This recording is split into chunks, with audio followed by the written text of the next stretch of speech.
दोस्तों, welcome to my YouTube channel Rajat Ghar classes. तो दोस्तों, एक बहुत ही धमाकेदार खबर आई है, बल्कि धमाकेदार खबर लगातार हमारी space agency, Indian space agency के द्वारा लगातार धमाकेदार खबर आ रही है।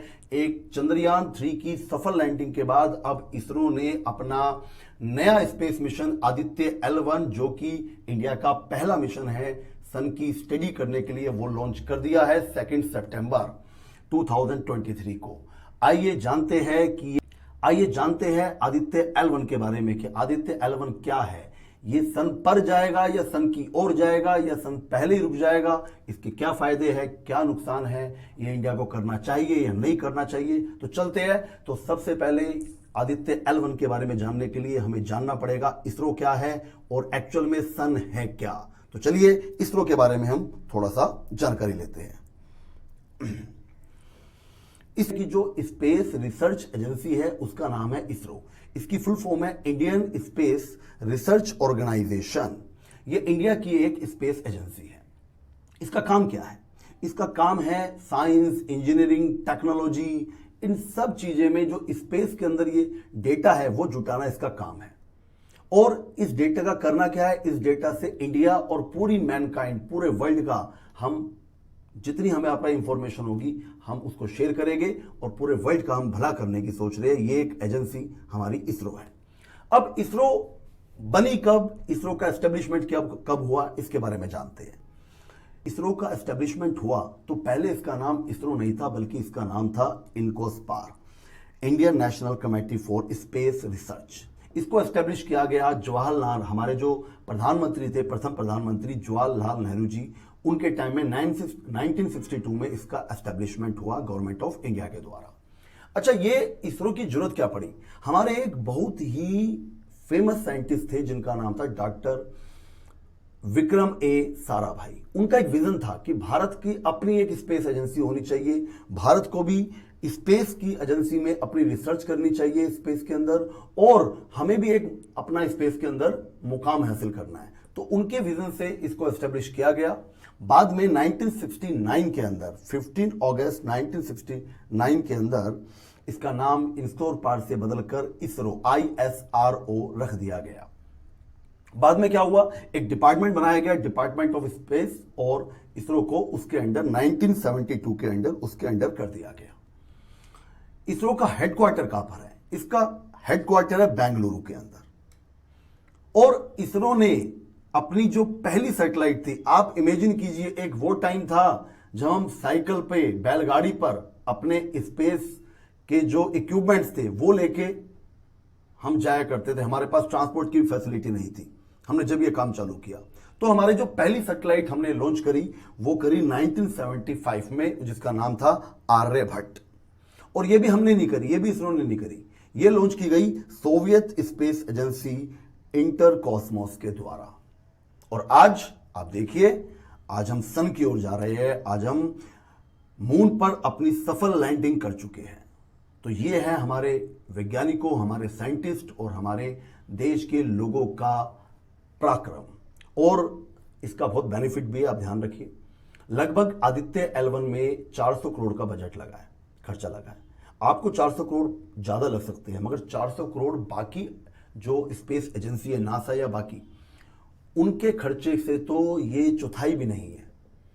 अब तुम कहोगे इसका फायदा क्या है? इसका फायदा यह है कि जितनी भी सैटेलाइट्स है दुनिया की, जितने भी स्पेस प्रोग्राम है, वो सारी की सारी मार्केट इसरो के पास आ जाएगी।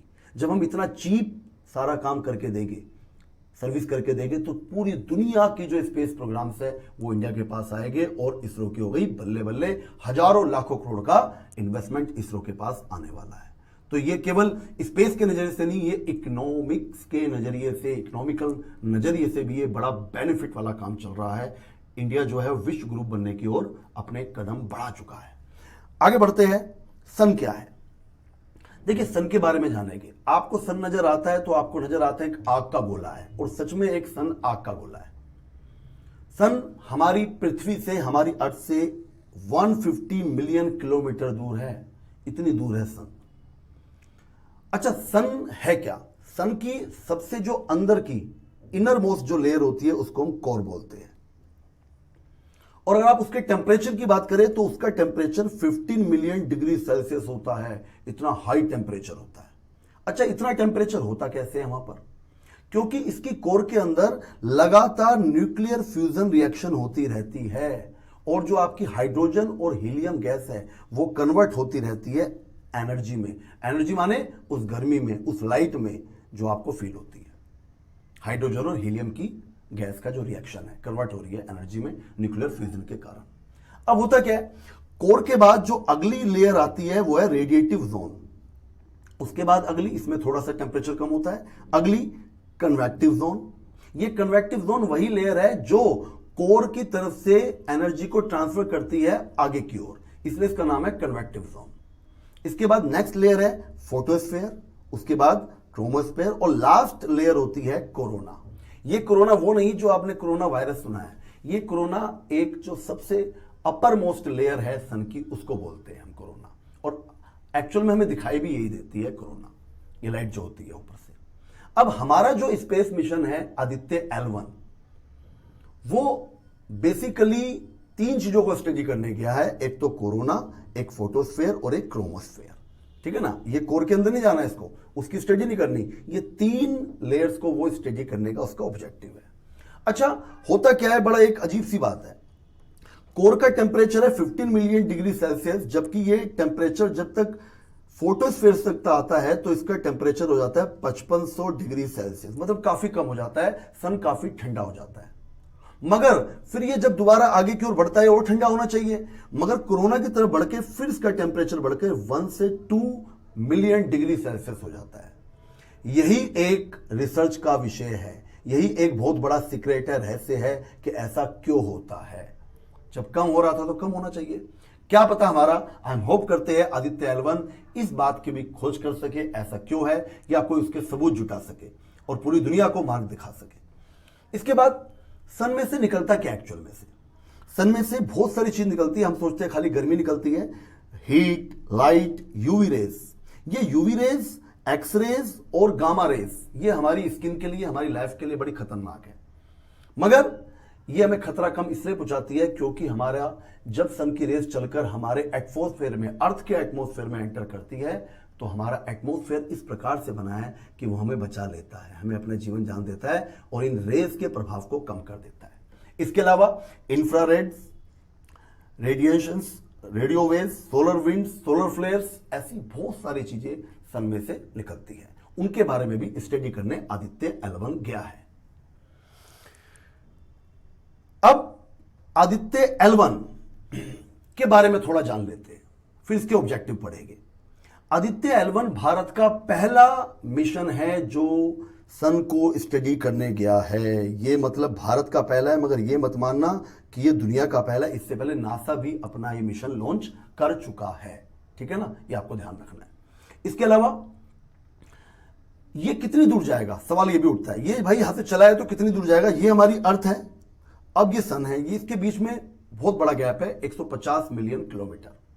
तो ये कितनी दूर जाएगा? ये केवल यहां से चलता हुआ केवल 1.5 मिलियन किलोमीटर जाएगा।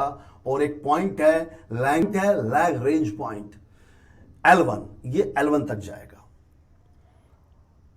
और स्टडी करेगा सन की, अर्थ और स्टडी करेगा सन की। अब इसके बारे में थोड़ा पहले जान लेते हैं, ये कब लॉन्च हुआ, कैसे लॉन्च हुआ, फिर आगे की बात करेंगे। इसकी लॉन्चिंग डेट थी, इसकी लॉन्च डेट थी 2 सितंबर 2023, 11:50। और ये जिस व्हीकल द्वारा, ये जो आपको व्हीकल नजर आ रहा है, ये जो स्पेसक्राफ्ट नजर आ रहा है, यह PSLV एक्सेल के द्वारा ये लॉन्च किया गया और इसको अपने L1 पॉइंट तक जाने में ही लगभग 125 दिन या आप कह सकते हैं 4 महीनों का समय लगेगा। और इसका जो वजन है पूरा का पूरा स्पेसक्राफ्ट का, वो 1500 किलो का वजन है। और इसमें टोटल 7 पार्ट्स है, मतलब 7 साइंस पेलोड्स है, 7 ऐसी मशीनरी है, 7 ऐसी पार्ट्स है जो कि अर्थ से जाकर L1 पॉइंट पर सन को स्टडी करने में मदद करेगी। अभी हम उनके बारे में भी पढ़ेंगे। अच्छा, इसका बजट कितना है, खर्चा कितना है? इसका खर्चा है लगभग 400 करोड़ रुपए। अब मैं आपको इसरो के बारे में एक बात और बता दूं। इसरो लगभग अपनी 150 सैटेलाइट से भी ज्यादा सैटेलाइट लॉन्च कर चुका है, स्पेस मिशंस को अंजाम दे चुका है। इसके अलावा विदेशों की फॉरेन 431 सैटेलाइट्स को इसरो लॉन्च कर चुका है। आप समझिए, अभी तो हम उस मुकाम पे नहीं पहुंचे, अभी भी हम 431 फॉरेन सैटेलाइट लॉन्च कर चुके हैं। आप सोचिए इनसे कितने हजारों करोड़ रुपए इसरो को रेवेन्यू कलेक्ट हुआ होगा। ये कोई 400 करोड़ का बजट बहुत बड़ा बजट नहीं है, ये दुनिया का सबसे सस्ता बजट है। इतने में तो लोग, जो साधारण सा आपका ऑटो है, आपका जो बस है, वो भी नहीं पहुंचा पाती कहीं पर इतनी दूर। अब इतने कम बजट का फायदा यह है कि सारा का सारा मार्केट इंडिया कैप्चर करने वाला है। कुछ साल के अंदर आप देखना, इंडिया स्पेस का राजा बनने वाला है, ठीक है ना। सारे का सारे लोग हमसे सैटेलाइट लॉन्च करवाएंगे, हमसे ही हेल्प लेंगे, क्योंकि सबसे सस्ता काम इंडिया ही करके देने वाला है दुनिया को। ये हमारा इकोनॉमिक्स का फायदा है। अब ये आदित्य L1 कहा जाएगा, L1 पे क्यों जाएगा उसके बारे में बात करते हैं। देखिए L1, L2, L3, L4, L5 5 lag range points है स्पेस के अंदर। ये लैग्रेंज पॉइंट्स क्या होता है? ये एक ऐसा पॉइंट है, एक ऐसी जगह है स्पेस के अंदर जहां पर दो बॉडीज का ग्रेविटेशनल फोर्स आपस में कैंसिल आउट हो जाता है या एक दूसरे को बैलेंस आउट कर देता है। मतलब फॉर एग्जांपल, यहां से लग रहा है सन का ग्रेविटेशनल फोर्स, यहां से लग रहा है अर्थ का ग्रेविटेशनल फोर्स। इस जगह पे आके, इसे बोलते हैं हेलो ऑर्बिट्स, इस जगह पे आकर ये दोनों आपस में बैलेंस हो जाएंगे और जो हमारा मशीन है, जो हमारा आदित्य L1 है, उसको यहां पे मूव करने के लिए ज्यादा फ्यूल की जरूरत या ज्यादा मेहनत की जरूरत नहीं लगेगी, इसलिए इसको L1 पे भेजा गया। इसके दो फायदे L1 भेजने के।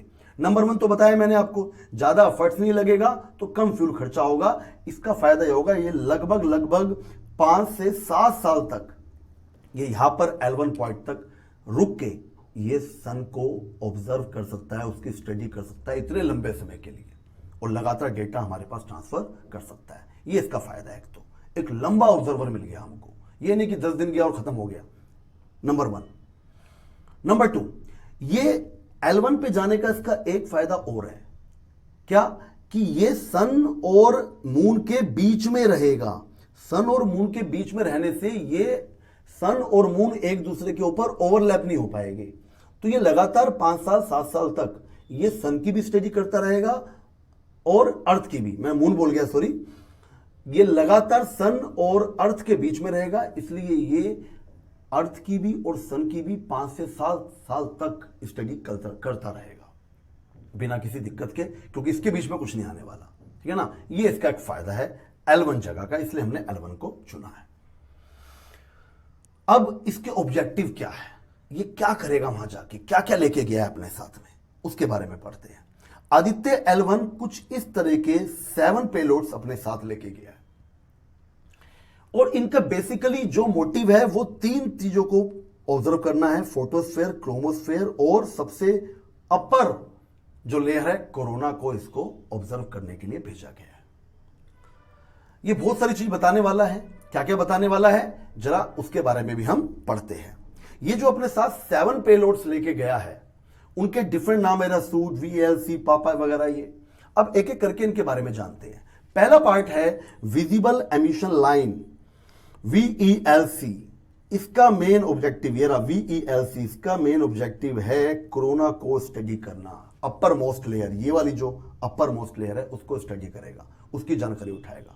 Number 2, solar ultraviolet imaging telescope, suit, SUIT।